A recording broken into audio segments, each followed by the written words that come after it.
అందరికీ నమస్కారం. నేను రమ. ఈ రోజు మనతో ఉన్నారు ప్రముఖ ఆధ్యాత్మికవేత్త, జ్యోతిష పండితులు, దత్తాత్రేయ గణపతి ఉపాసకులు మరియు అమ్మవారి సేవకులు బ్రహ్మశ్రీ మురళీధర్ శర్మ గురుగారు ఉన్నారు. మాట్లాడదాం. నమస్కారం గురుగారు. మహాదేవ శ్రీమాత్రే నమః. గురుగారు, జూన్ నెల నుంచి గురు మార్పు రాబోతుంది. మరి గురు మార్పు ఎలాంటి ప్రభావం చూపిస్తుంది? ముఖ్యంగా ద్వాదశ రాశుల వారందరికీ కూడా ఏ రాశుల వారికి కొంచెం మంచిగా ఉంది, ఏ రాశుల వారికి ఏదైనా ఇబ్బంది ఉంది, అలాంటి పరిహారాలు చేసుకోవాలి? తప్పకుండా అమ్మా. ముందుగా ప్రేక్షకులకు అందరికీ కూడా మొట్టమొదటిసారిగా అని కాదు కానీ, ఎందుకంటే చాలా మంది ఇవాళ రేపు ఈ యొక్క సోషల్ మీడియాను టార్గెట్గా చేసుకొని కావచ్చును. సోషల్ మీడియాలో చాలా మంది తెలుసో తెలియకనో వారికి ఉండేటువంటి జ్ఞానంతో మాట్లాడుతున్నారు, చెప్తూ ఉన్నారు. ఏది ఏమైనా గురువు అతిచారంతో మారడం లేదు. గురువు అనేటువంటి గ్రహము చాలా అద్భుతంగా సంవత్సరానికి ఒకసారి మారేటువంటి సందర్భాలలో మార్పు అనేటువంటి జరుగుతుంది. చాలా మంది అతిచారంతో గురువు మార్పు జరుగుతుంది అని చెప్పి మొన్న ఈ మధ్యలో వీడియోలు కూడా రిలీజ్ చేయడం జరిగింది. కానీ అతిచారం కాదది. ప్రతిసారి గురువు మారేటువంటిది, ప్రతి సంవత్సరం మారుతూ ఉంటాడు. అతిచారం ఉన్నది. ఎప్పుడు అతిచారం ఉన్నది మనకు అంటే సుమారుగా నవంబర్లో అతిచారం ఉన్నది. సుమారుగా నవంబర్లో గురువు సింహరాశికి వచ్చి మళ్ళీ వక్ర దృష్టితో వెనక్కి వెళ్ళి మళ్ళీ మనకు ఈ యొక్క కర్కాటకంలోకి రావడం జరుగుతున్నది. కనుక ఎవరు ఎలాంటి ఆందోళన పడాల్సినటువంటి అవసరం లేదు. ముఖ్యంగా ఈ యొక్క ద్వాదశ రాశులలో ఏది ఏమైనప్పుడు గురువు అంటే మనకు ఎలా అంటే ఒక ఉద్యోగం, ఒక గృహ నిర్మాణం, ఒక వివాహ ప్రయత్నాలు, ఏది అనుకుంటే అది మనకు అద్భుతంగా ముందుకు సాగే విధంగా ఉండేటువంటి పరిస్థితులు. అదేవిధంగా కొంత stomach related issues, chest related issues, గొంతుకు సంబంధించిన సమస్యలు, చెవికి సంబంధించినటువంటి సమస్యలు, అదేవిధంగా మనకు ముక్కుకు సంబంధించినటువంటి సమస్యలు, వీటి వల్ల కొన్ని ద్వాదశ రాశుల వారు ఇబ్బందులు పడేటువంటి పరిస్థితి ఉంటుంది. అందులో మొట్టమొదటిది ఇబ్బందులు పడేటువంటిది మేషరాశి. రెండవది వచ్చేసి మనకు కర్కాటక రాశి. మూడవది సింహరాశి. మనకు అలాగే చూసుకుంటే నాలుగవ రాశి వృశ్చిక రాశి. ఐదవ రాశి ధనస్సు రాశి. ఆరవ రాశి కుంభరాశి. ఈ 6 రాశులకు సంబంధించి కొంత ఇబ్బంది కలిగించే సందర్భాలు ఉన్నవి. అయితే ఇందులో ముఖ్యంగా ఏ అక్షరము అంటే అనూష, అనిత, అఖిల, అరవింద్, ఆనంద్, ఈ పేర్లు.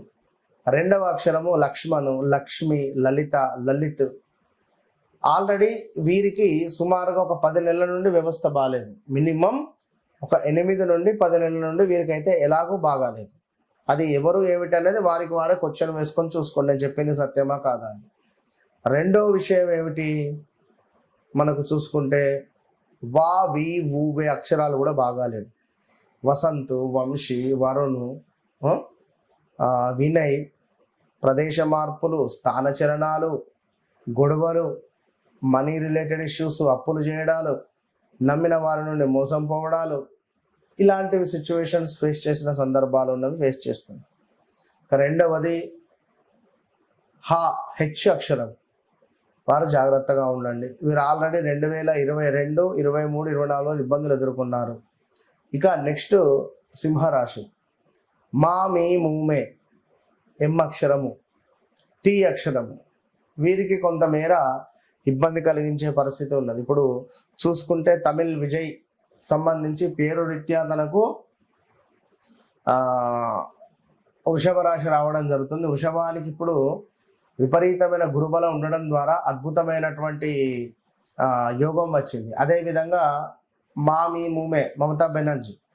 ఉదాహరణకు అర్ధాష్టమ శని మొత్తం బ్యాడ్ ఇమేజ్ కానీ బ్యాడ్ అంటే లైక్ ఉన్నప్పటికీ కూడా ఫెయిల్ అయ్యేటువంటి పరిస్థితి ఉంది. ఇక రెండవది ఇంకొకటి ఏమిటి అంటే మనకు ఇక్కడ నా, నీ, ను, నే అక్షరాలు. నా నీ నూనె అక్షరాల వారు జాగ్రత్తగా ఉండండి. మరొకటి బా అక్షరము, బాబి బూబే పేర్లతో మొదలయ్యేటువంటి వారు. ఇక మరొకటి ఎస్ అక్షరం, సా సి సు సే కుంభరాశి. ఇక నెక్స్ట్ మీనరాశి బాగుంది. సో ఓవరాల్గా ఒక 6 రాశులకు బాగున్నవి, 6 రాశులకు బాగాలేవు. మరి బాగున్నవి బాగాలేవు ఏ రకంగా ఉండబోతున్నది అనేటువంటిది మనము పూర్తిగా క్షుణ్ణంగా తెలుసుకునేటువంటి ప్రయత్నం చేద్దాం. ఏదేమైనప్పటికీ కూడా వ్యక్తిగత జాతకం వేరు, గోచారం వేరు. గోచారంలో నడిచేటువంటి ఫలితాలు, వ్యక్తిగత జాతకరీత్యా నడిచేటువంటి దశ అంతర్దశలు మనకు ప్లస్ యోగాన్ని తెచ్చిపెట్టేటువంటి సందర్భం ఉన్నట్టయితే మనకు ఒక యోగం ఏర్పడుతుంది. ఒకవేళ గోచారము గ్రాచారం అనేటువంటి రెండు కళ్ళలాగా రెండు చూసుకోవాలి. ఫలానా రమేషు అంటే ఫలానా తులారాశి, మన జాతకరీత్యా నాది కుంభరాశి వస్తుందంటే రెండు చూడాలి. సో ఏది ఏమైనప్పటికీ కూడా మరి ఈ 12 రాశుల వారి గురించి తెలుసుకునే ప్రయత్నం చేద్దాం. గురుగారు, గురుగ్రహ మార్పు వల్ల కన్యా రాశి వారందరికీ ఏ విధంగా ఉండబోతుంది? తప్పకుండా అమ్మ.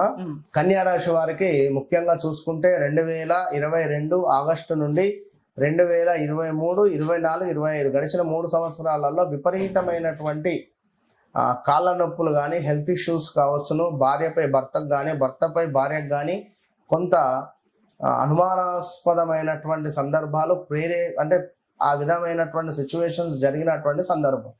సో ఏది ఏమైనప్పటికీ కూడా మరి ఇక్కడ ఎవరైతే కన్యా రాశి వారు ఉన్నారో వారు చేసేటువంటి బిజినెస్ కావచ్చును చాలా అద్భుతంగా ముందుకు సాగింది. బిజినెస్లో కొంత బ్యాడ్ మెమోరీస్ కూడా వీరికి మిగిలిపోయినవి.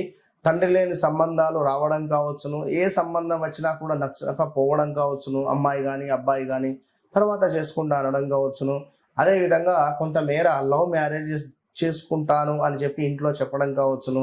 అదేవిధంగా కొంతమేర ఎవరైతే ఉన్నారో ఈ యొక్క కన్యా రాశి వారు కులాంతర వివాహాలు చేసుకున్నటువంటి దాఖలాలు కూడా ఉన్నవి. కులాంతర వివాహం చేసుకుంటాను అని చెప్పి ఇంట్లో చెబితే పెద్దలు ఒప్పుకోకపోవడం కూడా ఉన్నవి. ఇన్ని సందర్భాలు గడిచిపోయినవి. సో తప్పకుండా వీరికి ఈ 2022 ఆగస్టు నుండి 25 లోపు స్థాన చలనము, ప్రదేశ మార్పులు, ఉద్యోగంలో మార్పులు చేర్పులు లేదా ఉద్యోగంలో ఒక మంచి పొజిషన్ రావడం కానీ ఇవన్నీ జరిగిపోయినవి. మరి ఇప్పుడు చూసుకున్నట్టయితే కొంతమేర పట్టుదల సడలింపు కావచ్చును, అనూహ్య ప్రమాదాలు, కొంత దరిద్రము అనేటువంటి కొంత వాతావరణము, వ్యవహార నాశనము, అదేవిధంగా బంధు విరోధము, శారీరక శ్రమ అనేటువంటిది కూడా ఉండబోతూ ఉన్నది ఈ యొక్క కన్యా రాశి వారికి. దీనికి తోడు కన్యా రాశి వారికి కొంతమేర కార్యసిద్ధి, శారీరక సౌఖ్యము, కొంత చక్కటి ఆరోగ్యము, అనారోగ్యంతో బాధపడేటువంటి వారికి ఆరోగ్యము, పై అధికారులు మీరు చేసేటువంటి పనిని సందర్శించడము, ప్రశంసలు ఇవ్వడం కావచ్చును. అదేవిధంగా వివాహం కాని వారికి వివాహ యోగం ఏర్పడేటువంటి పరిస్థితి ఉన్నది. సంతానం కోసం బాధపడేటువంటి వారికి తప్పకుండా ఈ యొక్క జూన్ నుండి 5 నెలలు లెక్క పెట్టుకోండి, తప్పకుండా కన్సీవ్ అయ్యేటువంటి పరిస్థితి గోచరిస్తుంది. అదేవిధంగా ఎవరైతే కన్యా రాశి వారు ఉన్నారో వ్యాపారము అద్భుతంగా విస్తరించే పరిస్థితి ఉన్నది. మరి వ్యాపారంలో మంచి లాభాలు కూడా గడించేటువంటి పరిస్థితి ఉన్నది. కొంత విజయ ప్రాప్తి ఉన్నది, పదోన్నతి కూడా లభించేటువంటి పరిస్థితి ఉన్నది. ఎవరైతే పా, పి, పు, పే పేర్లతో అక్షరాలతో మొదలయ్యేటువంటి వారికి, గవర్నమెంట్ రంగంలో ఉండేటువంటి వారికి మీపై కొన్ని ఎలిగేషన్స్ కావచ్చును, కొంత గవర్నమెంట్ రిలేటెడ్ కానీ, కొంత ఇన్కమ్ ట్యాక్స్ రైడ్ కావచ్చును, కొంత వారు ఈ పేర్లతో ఉండేటువంటి కంపెనీల పైన కొంత ఇబ్బందులు ఉంటాయి. ఉదాహరణకు పెట్రోలు, పాలు, పెరుగు, ఇలా పాక్షరంతో మొదలయ్యేటువంటి కొన్ని ఆర్థికానికి సంబంధించినటువంటి ఆర్థిక సంక్షోభం ఏర్పడేటువంటి పరిస్థితులు కూడా ఉండబోతున్నది. మార్కెట్ చాలా డౌన్ పొజిషన్ కూడా అయ్యే పరిస్థితి ఉంది. సో ఎవరైతే కన్యా రాశి వారు ఉన్నారో తప్పకుండా మీ వ్యక్తిగత జాతకాలను చెక్ చేసుకోవడం ద్వారా ఇంతకంటే ఇంకా క్లియర్గా మీ జీవితంలో జరుగుతున్నాయి, జరగబోయే నేనే చెప్తాను. ఈ విషయాలను తెలుసుకున్న ఎడల మరి రేపు ఏం చేయాలి, నేను ఎటువైపు వెళ్ళాలి అనేటువంటి ఒక అద్భుతమైనటువంటి సమాధానం ఈజీగా ఉంటుంది వారికి ఉంటుంది. కనుక ఆల్ ద బెస్ట్.